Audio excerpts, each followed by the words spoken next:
Es priecājos, ka esat pievienojušies raidierakstam Valis, kas veltīts sarunām par latviešu valodu. Pēdējos gados Latvijā plaukst un dzeļ apmācību programmas, kas veltītas publiskās runas apgūšanas mākslai.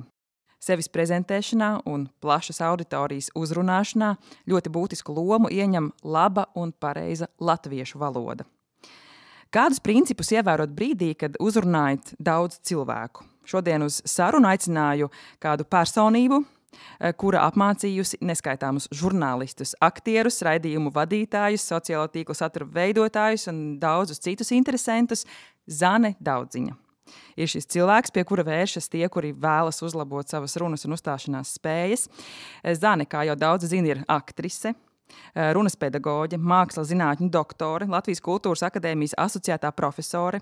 Zane Daudziņa regulāri vada publiskās runas seminārus uzņēmumu vadītājiem, banku darbiniekiem, skolotājiem, kultūras darbiniekiem, ierēģiem un daudzu citu profesiju pārstāvjiem, kā arī, protams, vada praktiskās runas nodarbības Latvijas radio darbiniekiem, un arī man, kā Latvijas televīzijas darbiniecei, ir bijusi iespēja būt par Zanes skolnieci. Sveika, Zane!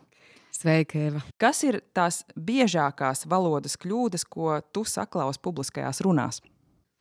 Tas, ko es pārsvarā dzirdu un kas man traucē, ir nespēja savu domu noformulēt bez tādām liekām pauzēm un bez starpskaņām, kur cilvēks vienkārši velk kaut kādas skaņas pa vidu.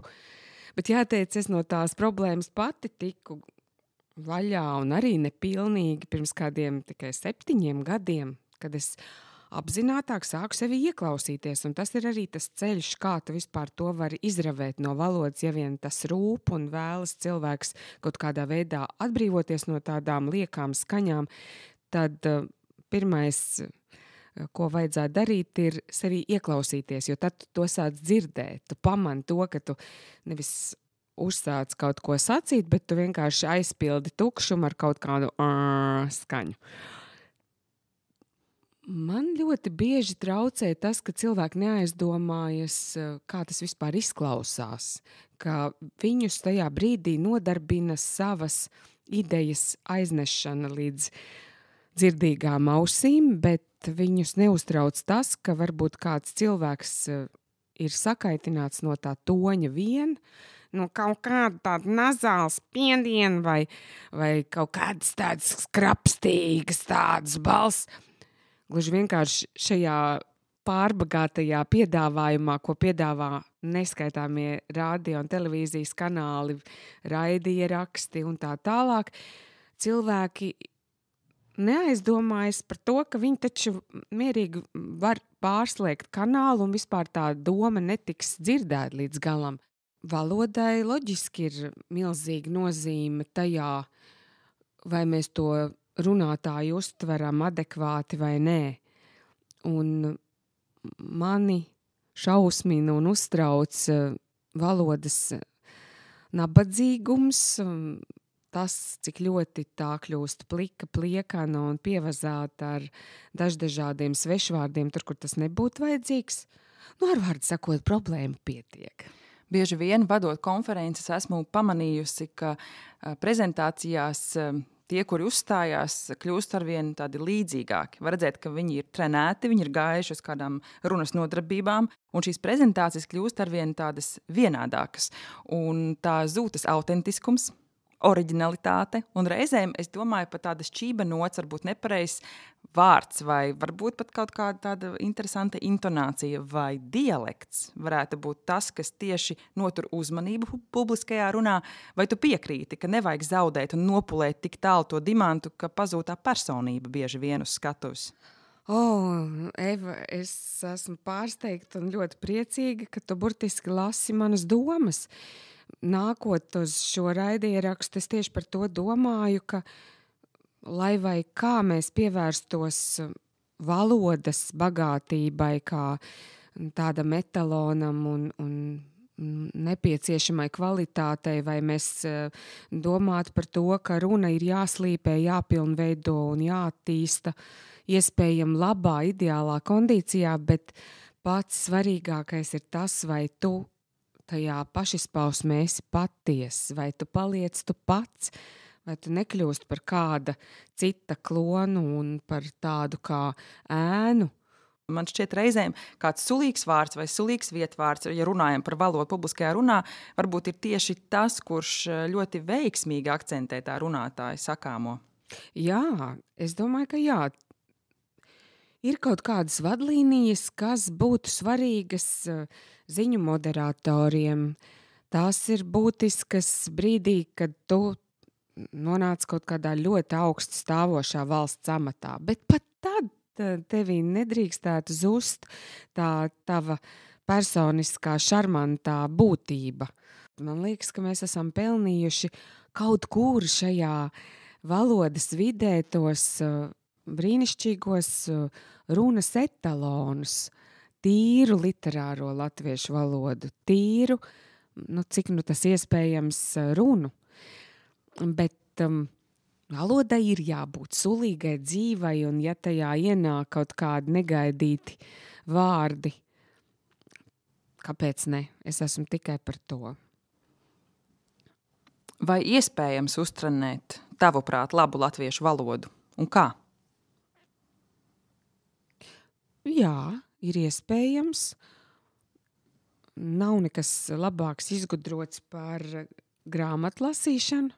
Man liekas, ka daļliteratūra ir tas labākais ceļš, kā mēs bagātinām savu vārdu krājumu, kā mēs galu galā iemācāmies arī kaut kā krāsaināk un atšķirīgāk vērtēt kaut kādas parādības pasaulē, kur mēs vispār topam par personībām. Un līdz ar to lasīšana būtu viens no instrumentiem numur 1. Otra lieta, man liekas, ka ir pašrefleksija. Un to es atklāju pandēmijas laikā. Ir svarīgi pašam spēt formulēt, ko tad tu īsti jūti, domā, kas notiek ap tevi un tevī. Un dienas grāmata ir labs rīks, kā sevi pašizpaust. Un kā pašam būt arī vienlaikus tam novērotājiem, ka tu pamani, kādas izmaiņas tev ir notikušas. Tad tu arī sāc redzēt, ka varbūt kaut kādi vārdi uzbāzīgi atkārtojas, tu pamani kaut kādas stilistiskās neveiklības. Ja tu esi gal galā spiests tajā brīdī, kad tu esi tajā vārdu virpināšanas procesā, lai detalizēti, precīzāk iedziļinātos tajā savā sajūtā, domā un kaut kādā situācijas formulējumā, tu pamani to, ka tu spēji, ja labi sakoncentrējies, atrast tos trāpīgākos vārdus un reizēm ļoti negaidītās kaut kādās kombinācijās. Un tā veidojas tavs neatkārtojamais, ne ar vienu nesajaucamais stils, kur tikai tu lieto kaut kādas tādas vārdu virāžas, kuras citus varbūt tā neraksturo. Man liekas, ka tajā visā ir kaut kas tāds skaists. Tātad grāmatu lasīšana 1, pašrefleksija 2 un praktizēšanās. Ne gluži tā kā tehniska praktizēšanās, bet tiešām runāšanās.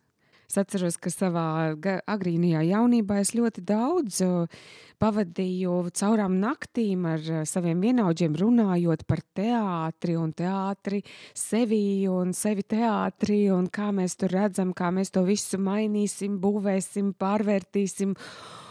Tas arī iekopja cilvēkam iespēju sevi formulēt un attīstīt to valodas pašizpausmi. Jā, un tad varbūt arī vieglāk no tādas diskusijas šaurā lokā pie virtuves galda arī uzkāpjot uz skatuves. Jā, jo tu jau vienreiz esi to sevī atklājis, un tagad tā ir tava atziņa. Varbūt, ka kaut kādā draugu lokā starp savējiem tā ideja tikai dzimst, un tad tu vēl stomies un mēģini atrast tos īstos vārdus, bet tad, kad tu kāp uz skatuves, tu jau esi tai domai nobriedis un tev nāk tie īstie vārdi. Tajā brīdī tu pa īstam kļūsti par tādu kā kanālu, caur kuru plūst doma. Un tas ir skaisti. Tos mirkļus katram novēlu piedzīvot. Man arī nemaz tik bieži negadās. Man kāds labs draugs, kad uzsāku darbu televīzijā, teica, tu katru tiešraidi izbaudi. tev ir dots rupors, tu tur stāvi, tevī klausās, izbaudi to mirkli. Protams, viegli teikt, bet es mēģinu to darīt, un arī tiem, kuri kāpj uz skatuves un ir uztraukušies ar seklu elpu, un tūlīt ir trauksme un gandrīz panikas lēkme, mēģinu teikt, tomēr izbaudiet šo mirkli. Bet cik liela nozīme publiskajā runā ir pareizam latviešu valodas lietojumam? Skaidrs, ka mēs iedarbojamies daudzos dažādos līmeņos, ja mēs tur piesaucam veco labo Albertu Mehrabjānu, kas 1967. gadā nāca klajā ar to savu slaveno likumu 55%, 38% un 7%. Tad 55% ir tās vizuālās zīmes, kuras mēs ķeram, un līdz ar to, ja mēs klausāmies kāda runā, un viņu vaiksti kaut kādā veidā signalizē par kaut ko citu, tad mēs viņam nenoticēsim, vai 38% tā skaniskā impulsa, kas nāk no tā cilvēka, tīri audiāli, ja tie ir kaut kādi nesimpātiski, skrapšķoši, čerkstoši, noraidoši, agresīvi kaut kādā ziņā, tādi nepieņemami mums, mēs tajos 7%, kas ir tā tīrā leksiskā vārda nozīme, nemaz neieklausīsimies. Mēs tiešām no tā visa, ko viņš stāsta, varbūt to minimumu tikai paņemsim un faktiski nolasīsies pavisam kas cits. Tā kā, protams, ka ja mūs ārkārtīgi kaitina citu runā kaut kādi daudzi, kad nevietā un tam līdzīgi, vai kāds visu laiku saka va ne, vai katrā mīļā brīdī tur faktiski būtībā un principā, absolūti tāda liekvārdība, ja šādi mazie kaut kādi vārdiņi iezogas daudz par daudz, tad viss var būt, ka mēs nemaz jēgu nedzirdam. Tā kā tas ir svarīgi. Un vienlaikus tas Alberta Mehrabjāna likums, protams, nav jāņem tik šauri, jo cilvēks, man jāpiekrīt Jurim Rīniekam, kurš teica, lūk, šajos procentos jau ietilpst pilnīgi viss, ko tu tajā brīdī redzi un dzirdi. Tas nozīmē, ka ne tikai tas, kā tas cilvēks izklausās, bet arī kaut kāds sīcošs fons ir tas, ko mēs uztveram.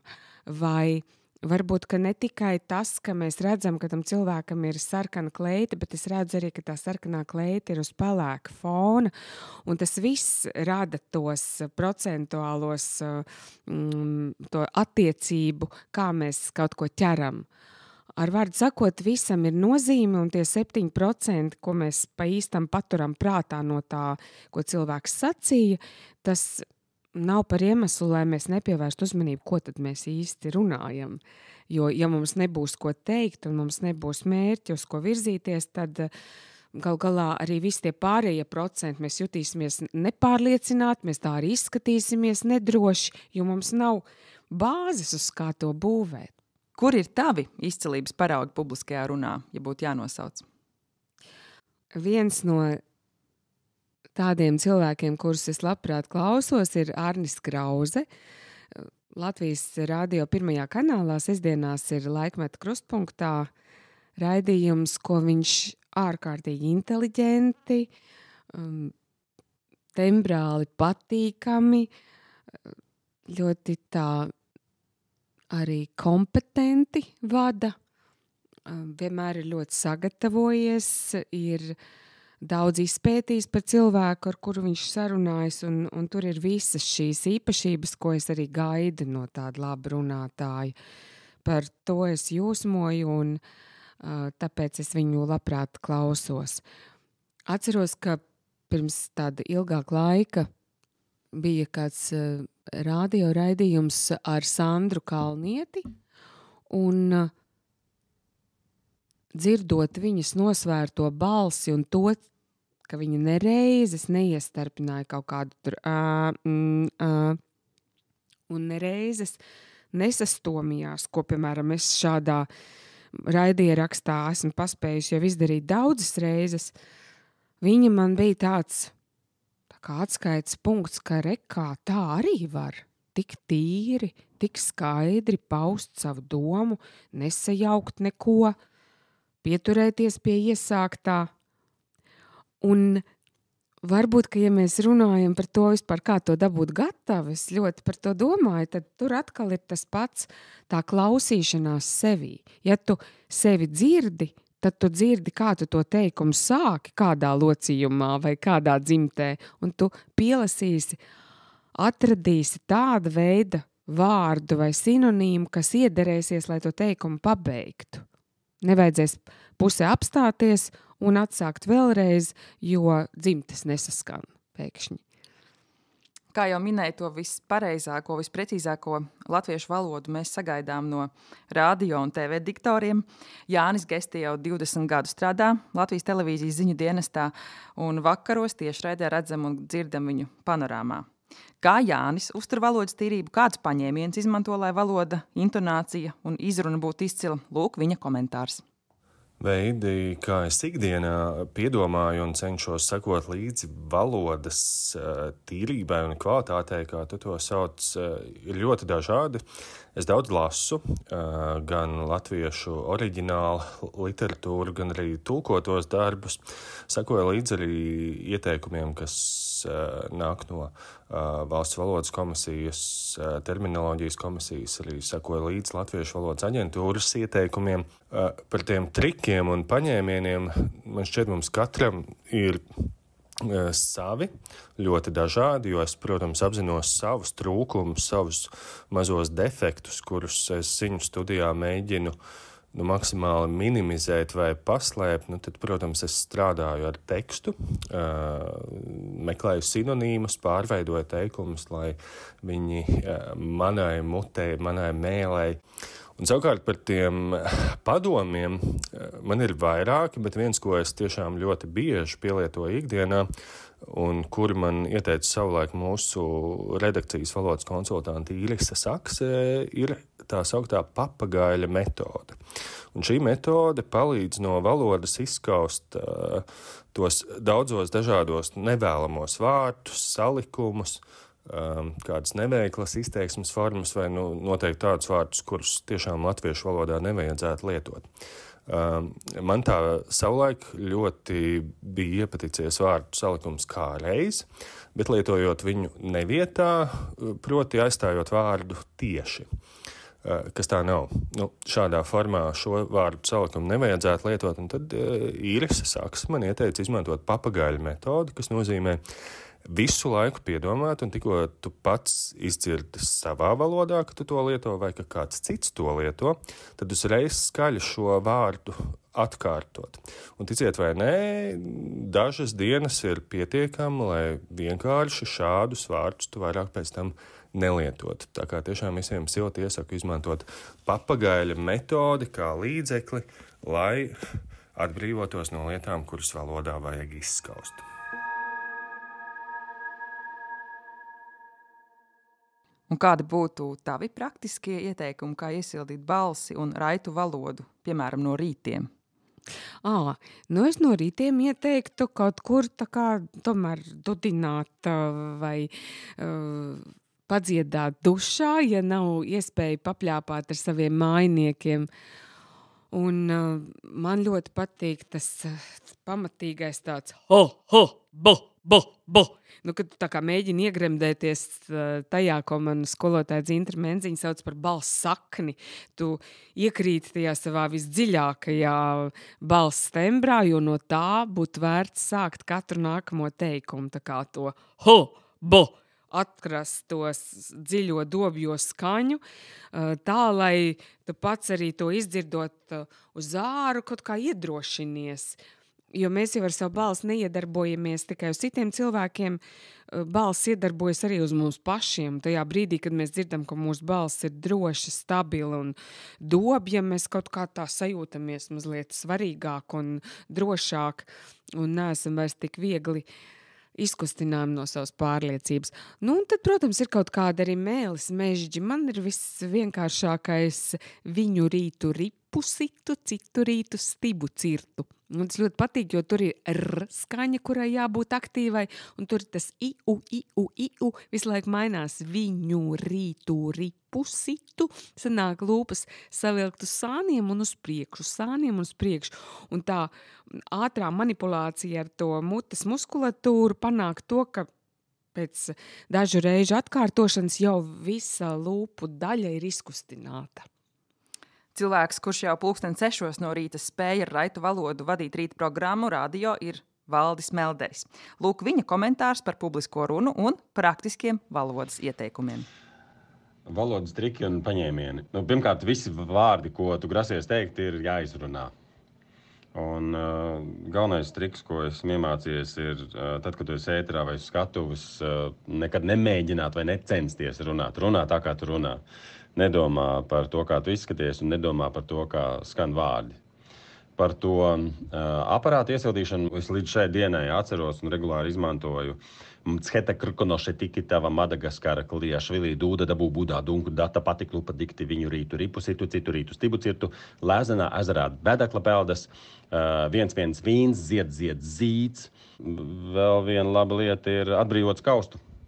Skaustā viss tas saspringzinājums krājas, tā lai tev tas žoklis brīvi staigā, tad tiec vaļā no saspringuma skaustā. Par labāku latviešu valodas padomu, tas joprojām ir, tas tāds diezgan svaigs padoms un mans lielais atklājums, bet tā ir pauze. Tu drīkst iepauzēt domājot, lai nav jāsaka labi, ja, un kaut kā tā. Pateicu un iepauzēju. Vai iepauzēju un padomāju, un tad pateici. Pauze ir pagaidām labākais ieteikums, kādu es esmu dzirdējis. Tev ir tiesības uz pauzi.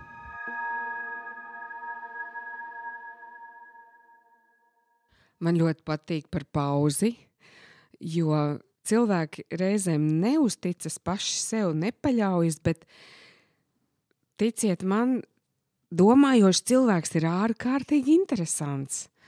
Un Antonija Apele, savulaik ļoti ilgadīga un slavena radiorežisore, apgalvoja, ka pat audiālā ierakstā domājoša pauze no vienkārši tukšas lentes atšķiras kardināli, jo gaiss ir pilns ar to, kā tas cilvēks elpo, un mēs it kā dzirdam to viņa domu procesu. Tas nekas, ka viņš tajā brīdī sabremzē, bet ja viņš nav izmisis un kaut kādā veidā apstulbināts, ko mēs arī, protams, dzirdēsim, bet ja tas ir domāšanas process, tad tas ir ļoti saistošs. Tajā brīdī cilvēks ir ar mums dialogā, viņš arī risina un meklē to vārdu kopā ar mums. Viņš ir aktīvā saziņā ar to, kurš runā. Tāpēc, jā, pauze ir labi. Un, protams, visi tie daudzie mēls, mežģi, tieši tādi paši. Bandaras Erebegavana ir Brunejas galvaspilsēta, bet Madagaskaras galvaspilsēta ir Antananarivu. Un visi šie ļoti labi, ja tādus kāds zina, tad visus pēc kārtas vajag izrūlēt un mute sāk draudzēties ar smadzenēm. Un tas skausts! Ļoti labs ieteikums, jo, kā teica Dzintra Menziņa, šeit te, kur ir mūsu plecu daļa un skausta daļa, tur ir mūsu gribas centrs, mūsu pašizteikšanās centrs. Un ja tie muskulīši, kas te ir mums plecu daļā, ir saspringti, tā kā akmeņi, cilvēks negrib neko vismazāk jau runāt. Tāpēc ir svarīgi, ka mēs tos plecus visādos veidos iekustinām un dabūnam siltus, varbūt pat palūdzam kādam savam labam draugam vai kolēģim izmasēt mums plecu daļu, lai ķermenī ienāk atbrīvotība. Un tikai tad mūsos arī būs tā patiesā vēlme izpausties. Jo citādi visas mūsu intonācijas un kaut kāds saspringums liks domāt, ka mēs negribam runāt. Ja mēs negribam runāt, neviens negrib mūsos klausīties. Tā tas strādā. Kāds ir tavs labākais latviešu valodas padoms, ko esi dzirdējis un būtu gatava tagad padalīties ar raidierakstu klausītājiem?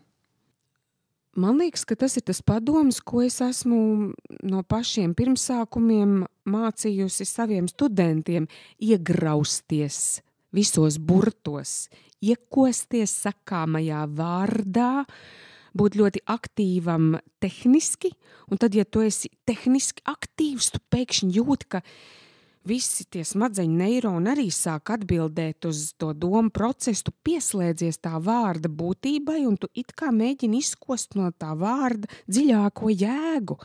Var iet otrā virzienā, tu vari būt ļoti intensīvs savā domāšanā, un tas veicina aktīvu artikulāciju, bet var sākt ar formu un iet uz saturu. Un tas ceļš vienmēr ir tāds divvirzienu. Tā kā, ja ir grūti kaut kādā brīdī nonākt pie dziļa uzstādījuma, varbūt ir vērts to vārdu vienkārši, kā daži vecie pedagogi teica, pronounsēt, tā kā izrunāt aktīvāk. Un tajā brīdī, kad tu viņu tā atskaņo, tu kaut ko saklausi tajā vārdā tā pēc būtības jaunu un sev svarīgu. Paldies, ka atradi laiku pievienoties raidierakstam Valis sarunām par latviešu valodu. No tā, ko šodien saklausīju, lai būtu veiksmīga publiskā uzstāšanās, labas literatūras lasīšana, sevis sadzirdēšana, pirms došanās uz skatuves ūdens padzeršanās, paelpošana, pauzes atļaušanās, autentiskuma saglabāšana, treniņš diskutējot pirms tam, izrunājot vārdus un būšana tehniski aktīvam. Varbūt tādi praktiski ieteikumi tiem, kuri domā par to, ka viņiem ar vienu ir bail kāpt uz skatuves, tad varbūt šie tādi praktiski padomi no Zanes Daudziņas. Paldies, ka klausījāties raidierakstu. Šis te cikls ir tapis sadarbībā ar valodas tehnoloģiju uzņēmumu Tilde atbalstu. Protams, vairāk par latviešu valodu un publisko runu lasiet sabiedrisko mediju portālā LSM.LV, un ir jau citi 2 vaļa ieraksti par latviešu valodas mainību un lasītprasmi. Meklējiet tos tepat gan Spotify, gan LSM.LV. Paldies!